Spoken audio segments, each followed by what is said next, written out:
Oh, friend and lover, this is the entry level of a man's commitment. This is the non-exclusive level. This is the point where he meets women or a woman and he determines whether he's compatible with her or she's compatible with his life or lifestyle. And as to be expected, 90% of the women don't make it out of this level, which is proper. When you date, you're trying to find a proper person that will fit with you and vice versa. So, the player in you, or the players that are out there, they might keep, 6, 7 women in a rotation that fit this description. Because guess what? It's non-exclusive. He's not committed to one woman or one person, sexually or emotionally. So this is the casual dating level. And for some women, this is just fine. They're not exclusive too.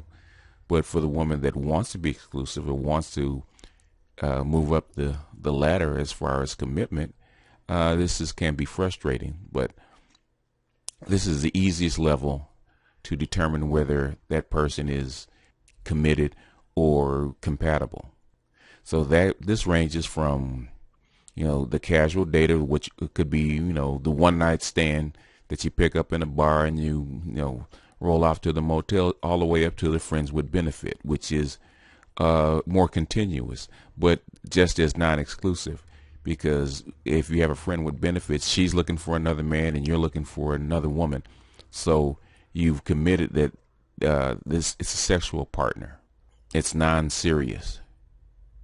So as we're going to get a little further into this. Like I said, this is the lowest level, the startup. And it ranges from the homegirl that you just hang out with at the bottom to the friends with benefit at the top. It's defined as non-exclusive.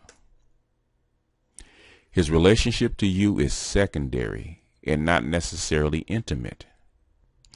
Sometimes he could be just a friend that you hang out with. He doesn't feel responsible for you or to you, such as he doesn't have to answer your call or return your text. Okay, your buddy, your hangout buddy, your friend, just like his male friends. You're part of that bunch. He doesn't have necessarily that big of an emotional connection to you, and he doesn't have to answer that dreaded 3 a.m. call when you're upset. There's little to no commitment on his or your part.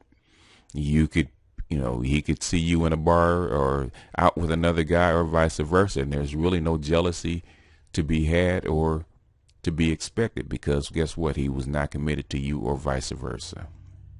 The requirements: as long as you're able to get along with him or he gets along with you, and at least to be as long as you're tolerated for whatever time you're in contact. Like I said, if you got a homegirl that you or friends with benefit that you're out and she happens to like to get drunk and get wild and get loud, hey, you can pick her up, drop her off at home, and you don't have to see her for the next 6 months. And you can tell her, hey, as long as we out, it would be nice if you would kind of mind yourself and be a little bit more respectful. Otherwise we don't go out no more. So that's the level that you're at.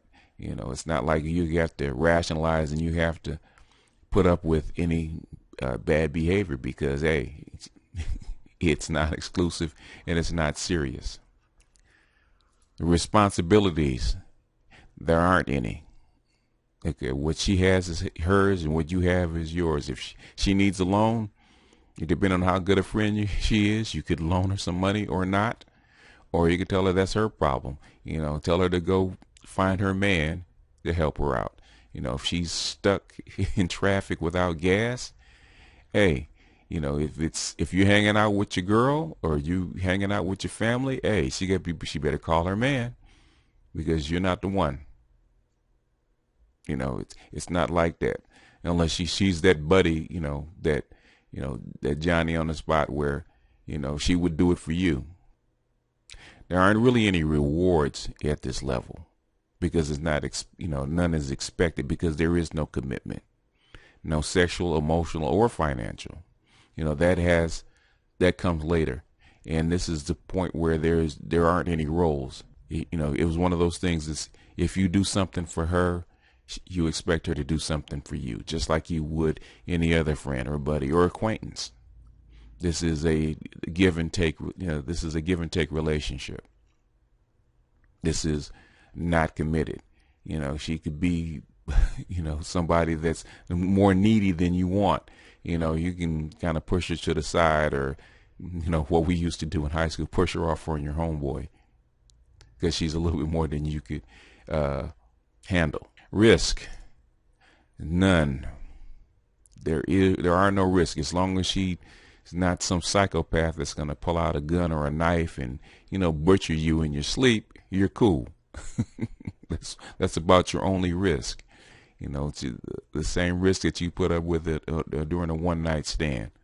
You know, as long as you don't get hurt or catch anything or leave anything behind, such as a kid, you're all right. Same thing with him. As long as nothing's passed and it's mutual, it's a mutual benefit, everything's good. You get up, dust off, and you go your own way. He's not tied to you. Like I said, you could be here today and gone tomorrow, and it wouldn't affect his life very much, or vice versa. He's doing his own thing. In other words, you know, you're just a pit stop, and you should be that same thing for him, or he should be the same thing for you, a pit stop. You know, you should be pursuing other relationships or other goals in life, and he's going to be doing the same thing. So this is a point where you should be honest about it, you know, on both sides. He should be honest about him seeing other women, and you should be honest about you seeing other men. His problems are his, and yours are yours.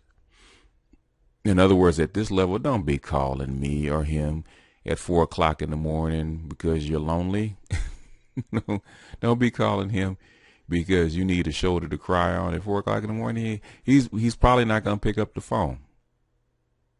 He's going to look at the number. Oh, yeah, I'm going back to sleep. I'll call her in the morning. You know, it's best to call up, leave a message, and he'll get back to you, just like any other friend. So have a little bit more respect. Here's a prime example, and I hope you get this. I said the woman could be a ratchet, tatted up, pole swinging hoochie, and the guy could be a Brooks brother wearing MBA from Harvard, and he would still go out with her because she really doesn't have an effect on his life. So how could he date me if he really doesn't want me? You don't have a permanent effect on his life. You could be, you know, what I like to call strays. You could be a stray. You know, you're just there for the moment. He doesn't take you seriously. So, whereas another woman that he's going to take more seriously, that's more suited for him, he's going to take more time with. But you figure he's just there for the moment.